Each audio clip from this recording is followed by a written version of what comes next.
News ಅವರಿಗೆ ಮತ್ತೆ ಸ್ವಾಗತ. ಬನ್ನಿ ಈಗ ಹಾಸನಕ್ಕೆ ತೆರಳೋಣ. ಅಲ್ಲಿ ಸಾವಿನ ದವಡೆಯಿಂದ ಪಾರಾಗಿ ಬಂದಂಥ ಚಾಲಕ GR ರಮೇಶ್ ನಮ್ಮ ಜೊತೆಗಿದ್ದಾರೆ.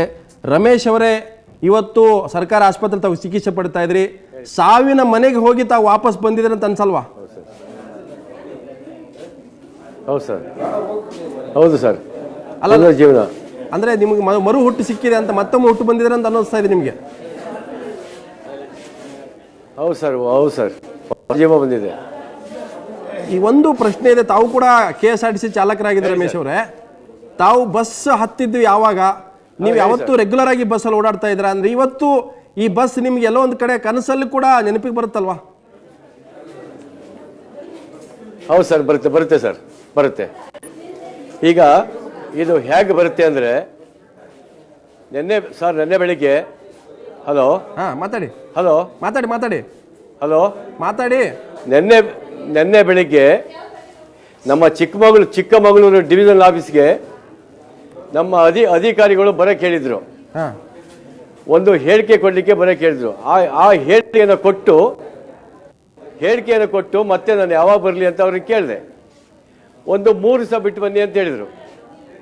3 ದಿವಸ ಬಿಟ್ಟು ಬನ್ನಿ ಅಂದಮೇಲೆ ನಾನು ಹಾಸನಕ್ಕೆ ಬಂದು ಸಕಲೇಶ್ವರಕ್ಕೆ ರಾತ್ರಿ 7 ಕಾಲಲ್ಲಿ ಸಕಲೇಶ್ವರಕ್ಕೆ ಹೋಗ್ತಾ ಇದ್ದೆ.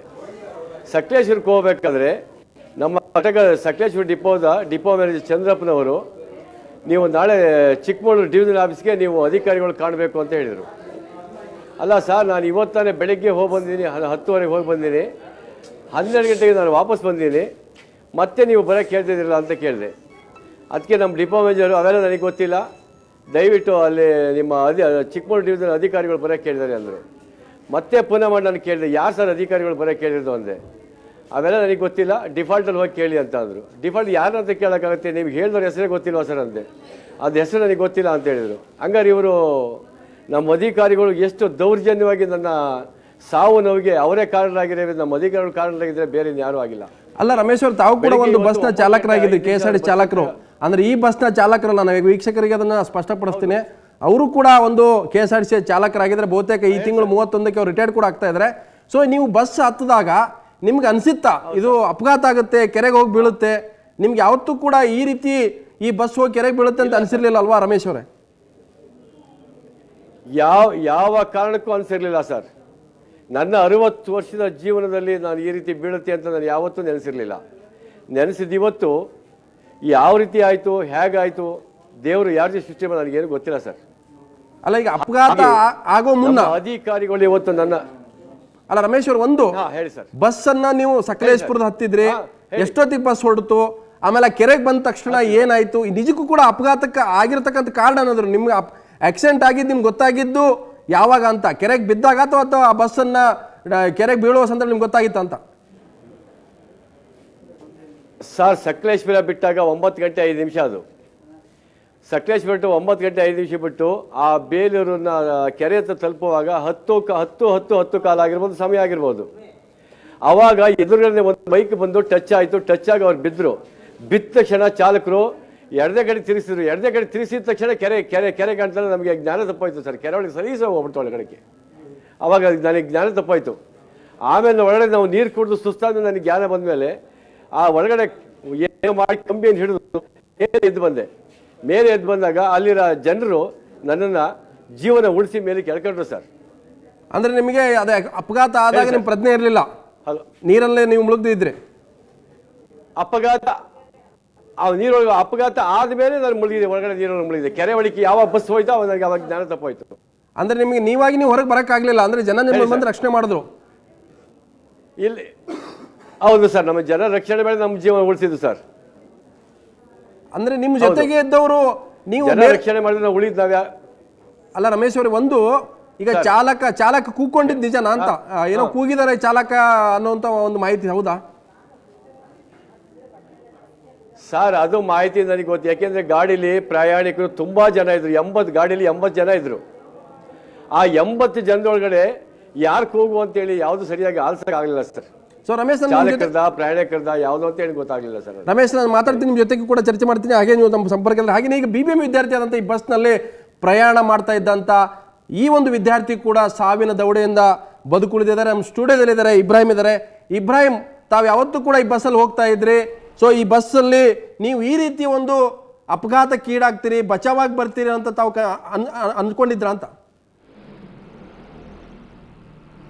ಇಲ್ಲ ಸರ್, ಈ ಥರ ನಾವೇನು ಅಂದ್ಕೊಂಡಿರಲಿಲ್ಲ. ಅಲ್ಲಲ್ಲ, ನೀವು ಬಸ್ಸು ಅಪಘಾತ ಆಗುವಾಗ ನಿಮಗೆ ಗೊತ್ತಿತ್ತಾ ಇದು ಆಕ್ಸಿಡೆಂಟ್ ಆಗ್ತಾ ಇದೆ, ಅಥವಾ ಬಹಳಷ್ಟು ಜನ ಪ್ರಯಾಣಿಕರು ಏನಾದರೂ ಜೋರಾಗಿ ಚೀರ್ಕೊಂಡ್ರಾ, ಅಥವಾ ಎಲ್ಲ ಒಂದು ರೀತಿ ಶಾಕ್ ಆಯ್ತಾ ನಿಮಗೆ ಆಕ್ಸಿಡೆಂಟ್ ಆಗಿದ್ದ ಕೆರೆಗೆ ಬಿದ್ದಾಗ ಬಸ್ಸು? ಇಲ್ಲ ಸರ್, ನಮಗೆ ಹಾಗೇನು ಅನಿಸ್ಲಿಲ್ಲ. ಸಖತ್ ಜನ ಪ್ರಯಾಣಿಕರಿದ್ದರು. ಆದರೆ ಕೆರೆಗೆ ಬಿದ್ದಿದ ಮೇಲೇ ಗೊತ್ತಾಗಿದ್ದು ಈ ಥರ ಆಗಿದೆ ಅಂತ. ಅಲ್ಲ, ನಿಮ್ಗೆ ಆ ತಕ್ಷಣ ಏನು ಅನ್ನಿಸ್ತು ಅಂತ? ಇದು ಆಕ್ಸಿಡೆಂಟ್ ಆಗ್ತಾ ಇದೆ, ನಿಮ್ಗೆ ಭಯಾನಕ ಅನಿಸ್ಲಿಲ್ವಾ ಅಂತ ಕೆರೆಗೆ ಬಸ್ ಬೀಳ್ತಾ ಇರುವಾಗ? ಯಾಕಂದ್ರೆ ಓವರ್ಲೋಡ್ ಆಗಿತ್ತು ಬಸ್ಸು. 60, ಈಗ ರಮೇಶ್ ಅವರು ಹೇಳ್ತಾ ಇದ್ದಾರೆ 70ರಿಂದ 80 ಜನ ಪ್ರಯಾಣಿಕರು ಆ ಬಸ್ಸಲ್ಲಿ ಹೋಗ್ತಾ ಇದ್ರು ಅನ್ನುವಂಥದ್ದು. ನಿಮ್ಗೆ ಆಕ್ಸಿಡೆಂಟ್ ಆಗಿದ್ದ ಅನುಭವ ಆಯ್ತಾ ಅಥವಾ ಬಸ್ ಬಿದ್ದ ಮೇಲೆ ಗೊತ್ತಾಯ್ತಾ ಅಂತ? ಬಸ್ ಬಿದ್ದಿದ ಮೇಲೆ ನಮಗೆ ಗೊತ್ತಾಗಿದ್ದು ಈ ಥರ ಆಗಿದೆ ಅಂತ. ಅಲ್ಲ, ನೀವು ಹೇಗೆ ರಕ್ಷಣೆ ಪಡ್ಕೊಂಡ್ರಿ ಅಂತ? ನೀವಾಗಿ ಈಜಾಡ್ ಬಂದ್ರ ಅಥವಾ ಯಾರ ಅಲ್ಲಿ ಸಾರ್ವಜನಿಕರು ನಿಮ್ಮನ್ನು ರಕ್ಷಣೆ ಮಾಡಿದ್ರೆ ಅಥವಾ ಯಾರು ಬಂದು ನಿಮ್ಮನ್ನು ಉಳಿಸಿದ್ದು ಅಂತ ಬಸ್ಸಿಂದ ಹೊರಗಡೆ ಬರೋಕ್ಕೆ ಕಾರಣ ಏನು? ನಾವು ಹೊರಗಡೆ ಬಂದು ಇದು ಮಾಡಿದ್ವಿ, ಹೊರಗಡೆ ಬಂದಿದ್ದು. ಅಲ್ಲಲ್ಲ, ನೀವು ಬರಬೇಕಾದ್ರೆ ನಿಮಗೆ ಇಡೀ ಸಂಪೂರ್ಣ ನೀರಲ್ಲಿ ಮುಳುಗಿದ್ರ ಅಥವಾ ಬಸ್ಸಲ್ಲಿ ನೀವು ಅಂದರೆ ನಿಮಗೆ ಅಲ್ಲಿ ಓಡಾಡೋಕ್ಕೆ ಅವಕಾಶ ಇತ್ತು, ಅಥವಾ ಬಸ್ಸಲ್ಲಿ ನಿಮಗೆ ಹೊರಗಡೆ ಬರೋಕ್ಕೆ ಅವಕಾಶ ಇತ್ತ ಅಂತ, ಅಥವಾ ಗ್ಲಾಸ್ ಹೊಡೆದೇನಾದ್ರು ಬಂದ್ರೆ ಕಿಟಕಿಯಿಂದ ಹೊರಗೆ ಹೇಗೆ ಬಂದ್ರಿ ಅಂತ? ಗ್ಲಾಸ್ ಹೊಡೆದು ಇದರಿಂದ ಹೊರಗಡೆ ಬಂದ್ವಿ ಬಸ್ಸಿಂದ. ಹಾಗಾಗಿ ಒಳಗೆ ಬಂದು ನಾವು ಮೇಲೆ ಬಂದ್ವಿ. ಅಂದರೆ ನಿಮ್ಮ ಜೊತೆ ಎಷ್ಟು ದಿನ ಬರೋಕ್ಕೆ ಸಾಧ್ಯ ಆಯಿತು ಅಂತ ನಿಮ್ಗೆ ಗೊತ್ತು? ಪ್ರಜ್ಞೆ ಇತ್ತು ಅವಾಗ? ನೀವು ಮಾತ್ರ ಹೊರಗಡೆ ಬರಬೇಕು ಅಂತ ಅವಂತ ಹೇಳಿದ್ರೆ ಅದು ಬೇರೆ ಬೇರೆ ಪ್ರಯಾಣಿಕರು ಕೂಡ ಆ ರೀತಿ ಹೊರಗಡೆ ಬರ್ತಾ ಇದ್ರ ಅಂತ ಆ ಟೈಮಲ್ಲಿ? ಬರ್ತಿದ್ರು ಸರ್, ನಮ್ಮ ಫ್ರೆಂಡ್ಸ್ಗಳೆಲ್ಲ ಇದ್ದರು, ಅವರೆಲ್ಲ ಬರ್ತಿದ್ರು. ಅವ್ರ ಜೊತೆ ಮತ್ತೆ ಗ್ಲಾಸ್ ಎಲ್ಲ ಒಡೆದೋಗಿತ್ತು ಬೀಳುವಾಗ. ಆದರೆ ಪ್ರಯಾಣಿಕರೆಲ್ಲ ಹೊರಗಡೆ ಬರ್ತಿದ್ರು. ಹಾಗಾಗಿ ಇಬ್ರಾಹಿಂ ಅವರೇ, ಆ ಬಸ್ಸು ರೆಗ್ಯುಲರ್ ಓಡಾಡುವಂಥ ಬಸ್ ಅಲ್ವಾ ಸಕಲೇಶ್ಪುರದಿಂದ ಬೇಲೂರಿಗೆ? ನೀವು ದಿನನಿತ್ಯ ಕೂಡ ಆ ಬಸ್ಸಲ್ಲಿ ಓಡಾಡ್ತಾ ಇದ್ರಾ ಅಥವಾ ಯಾವಾಗಾದರೂ ಒಮ್ಮೆ ಹೋಗ್ತಿದ್ರ ಆ ಬಸ್ಸಲ್ಲಿ ಅಂತ? ಸರ್ ಹೌದು. ಇಲ್ಲ, ನಮಗೆ ಕಾಲೇಜ್ ಸ್ಟಾರ್ಟ್ ಆಗಿದ್ದು ಈಗ. ನಾವು ಇದೇ ಫಸ್ಟ್ ಹೋಗಿದ್ದು ಕಾಲೇಜಿಗೆ ಇವತ್ತು.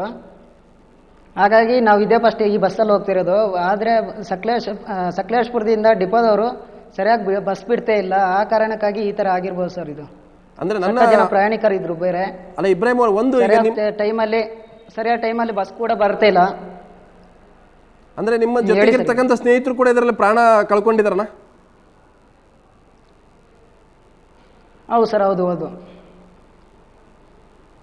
ಸೊ ನಾನು ಇಬ್ರಾಹಿಂ ಮತ್ತು ರಮೇಶ್ ಜೊತೆ ಮತ್ತಷ್ಟು ಚರ್ಚೆ ಮಾಡ್ತೀನಿ. ನಮ್ಮ ಪ್ರತಿನಿಧಿ ಕಿರಣ್, ಈ ಬಸ್ ಅವಘಡ ಹೇಗಾಯಿತು, ಈ ದುರಂತ ಹೇಗಾಯಿತು, ನಿಜಕ್ಕೂ ಕೂಡ ಅಲ್ಲಿ ಆಗಿರ್ತಕ್ಕಂಥದ್ದೇನು, ಅದ್ರ ಬಗ್ಗೆ ಒಂದು ವರದಿ ಕೊಟ್ಟಿದ್ದು ಬನ್ನೋಣ. ಹಾಸನ ಜಿಲ್ಲೆಯ ಬೇಲೂರು ತಾಲೂಕಿನ ಜನರಿಗೆ ಇವತ್ತು ಕರಾಳ ದಿನವಾಗಿ ಮಾರ್ಪಟ್ಟಿತ್ತು. ಯಾಕೆಂದರೆ ಸಕಲೇಶ್ಪುರದಿಂದ ಬೇಲೂರಿನ ಕಡೆಗೆ ಬರ್ತಾ ಇದ್ದಂಥ ಸರ್ಕಾರಿ ಬಸ್ ವಿಶ್ವಸಮುದ್ರ ಕೆರೆಗೆ ಉರುಳಿದೆ. ಈಗ ನಾವು ಬಸ್ಸಿನ ಮುಂಭಾಗದಲ್ಲಿದ್ದೇವೆ. ಬಸ್ಸಿನ ಸ್ಥಿತಿಯನ್ನು ನೋಡ್ಬೋದು. ಇದು ತುಂಬಾ ಹಾಳಾಗಿದೆ. ಅಂದರೆ ಶಿಥಿಲಾವಸ್ಥೆಗೆ ತಲುಪಿದಂಥ ಬಸ್ ಅನಿಸುತ್ತೆ. ಬಸ್ಸಿನ ಸಂಪೂರ್ಣವಾಗಿ ನಜ್ಜುಗುಜ್ಜಾಗಿದೆ. ಕೆರೆಗೆ ಬಿದ್ದಂಥ ಆ ಕೆರೆಯಲ್ಲಿದ್ದಂಥ ಈ ಹೂಳಿನ ಮಣ್ಣುಗಳು ಕೂಡ ಈ ಬಸ್ಸಿನಲ್ಲಿ ಕಾಣ್ತಾ ಇರ್ಬೋದು. ಹಾಗಾದರೆ ಈ ಬಸ್ಸಿನ ಒಳಭಾಗದಲ್ಲಿ ಯಾವ ರೀತಿ ಸ್ಥಿತಿ ಎದುರಾಗಿದೆ ಅನ್ನೋದನ್ನು ಈಗ ನೋಡ್ಬೋದು ನಾವು.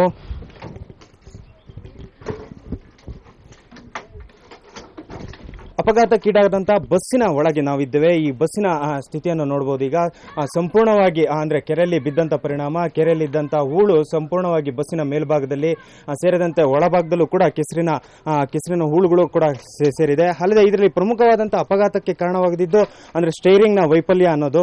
ಆ ಸ್ಟೇರಿಂಗ್ ಕೂಡ ಈಗ ನೀವು ಗಮನಿಸ್ಬೋದು. ಅಂದರೆ ಯಾವುದೇ ಒಂದು ಗಾಡಿ ರನ್ನಿಂಗಲ್ಲಿದ್ದಾಗ ಸ್ಟೇರಿಂಗ್ ಕಂಟ್ರೋಲಿಗೆ ಸಿಗಲ್ಲ. ಆ ವೇಳೆಯಲ್ಲಿ ಈ ಅಪಘಾತ ಸಂಭವಿಸಿದೆ. ಈಗ ನೋಡ್ಬೋದು ಬಸ್ಸಿನಲ್ಲಿ ಸುಮಾರು 80ಕ್ಕೂ ಹೆಚ್ಚು ಪ್ರಯಾಣಿಕರು ಈ ಬಸ್ನಲ್ಲಿ ಪ್ರಯಾಣಿಸ್ತಾ ಇದ್ರು. ಸುಮಾರು 8 ಜನ ಈಗಾಗಲೇ ಮೃತಪಟ್ಟಿದ್ದಾರೆ. ಇನ್ನೂ ಹಲವಾರಿಗೆ ಸಣ್ಣ ಪುಟ್ಟ ಗಾಯಗಳಾಗಿವೆ. ಬಸ್ಸಿನ ಇನ್ನು ಒಳಭಾಗದಲ್ಲಿ ನೋಡೋದಾದ್ರೆ ಬಸ್ನಲ್ಲಿ ಪ್ರಯಾಣಿಸಿದ್ದವರು ಸಾಮಾನ್ಯವಾಗಿ ಬೆಳ್ಳಂಬೆಳಗ್ಗೆ ಸಂಭವಿಸಿರೋದ್ರಿಂದ ಇಲ್ಲಿ ಹೆಚ್ಚಿನಾಗಿ ಶಾಲಾ ಕಾಲೇಜಿಗೆ ತೆರಳುತ್ತಿದ್ದರು. ಹಾಗೂ ಸರ್ಕಾರಿ ಸಿಬ್ಬಂದಿಗಳು ಈ ಬಸ್ನಲ್ಲಿ ತೆರಳುತ್ತಾ ಇದ್ರು. ಅನೇಕ ಛತ್ರಿಗಳು ಇಲ್ಲಿ ಬಿದ್ದಿದೆ. ಹಾಗೇನೆ ಬಸ್ಸಿನ ಸಂಪೂರ್ಣವಾಗಿ ಮೇಲ್ಭಾಗದಲ್ಲೂ ಸೇರಿದಂತೆ ಬಸ್ ಸಂಪೂರ್ಣವಾಗಿ ಅಂದ್ರೆ ಕೆಸರುಮಯವಾಗಿದೆ. ಈ ಸಂಪೂರ್ಣವಾಗಿ ನೋಡಬಹುದು, ಮೇಲ್ಭಾಗದಲ್ಲೂ ಕೂಡ ಕೆಸರು ಮಯವಾಗಿದೆ. ಈಗಾಗಲೇ ಪ್ರಯಾಣಿಕರು ಇಲ್ಲಿಂದ ಪಾರಾಗ್ಲಿಕ್ಕೆ ಅಂದ್ರೆ ಕೆಲ ಪ್ರಯಾಣಿಕರು ಕೂಡ ಕಿಟಕಿ ಗಾಜುಗಳನ್ನು ಹೊಡೆದಿ ಅಂದ್ರೆ ಇಲ್ಲಿಂದ ಪಾರಾಗಿದ್ದಾರೆ. ಅದೃಷ್ಟವಶಾತ್ ಅವರು ತಮ್ಮ ರಕ್ಷಣೆಯನ್ನು ತಾವೇ ಕೂಡ ಮಾಡ್ಕೊಂಡಿದ್ದಾರೆ ಅಂತಾನೆ ಹೇಳ್ಬೋದು. ಬೇಲೂರಿನಿಂದ ಕ್ಯಾಮರಾಮನ್ ಶಶಿ ಜೊತೆಗೆ ಆಲ್ದೂರ್ ಕಿರಣ್, ಸುವರ್ಣ ನ್ಯೂಸ್. ಸೊ ಇದು ನಮ್ಮ ಪ್ರತಿನಿಧಿ ಕಿರಣ್ ನೀಡಿದಂಥ ಒಂದು ಸಾಕ್ಷಾತ್ ವರದಿ. ಮತ್ತು ಆ ಬಸ್ ಯಾವ ರೀತಿ ಪರಿಸ್ಥಿತಿಯಲ್ಲಿದೆ, ಅದು ಅಪಘಾತ ಆದಾಗ ಹೇಗಿತ್ತು, ಸಂಪೂರ್ಣವಾಗಿ ಬಸ್ ಒಂದು ರೀತಿ ಯಮಸ್ವರೂಪಿ ಆಗಿತ್ತು ಅನ್ನುವಂಥದ್ದನ್ನು ನಮ್ಮ ಪ್ರತಿನಿಧಿ ವಿವರಿಸಿದ್ರು. ಮತ್ತು ನಾನು ಇಬ್ರಾಹಿಂ ಮತ್ತು ಹಾಗೆಯೇ ರಮೇಶ್ ಜೊತೆ ಇನ್ನಷ್ಟು ಚರ್ಚೆ ಮಾಡ್ತೀನಿ, ಮತ್ತಷ್ಟು ವರದಿಗಳನ್ನು ಕೊಡ್ತೀನಿ. ಅದಕ್ಕಿಂತ ಮೊದಲು ಒಂದು ಬ್ರೇಕ್.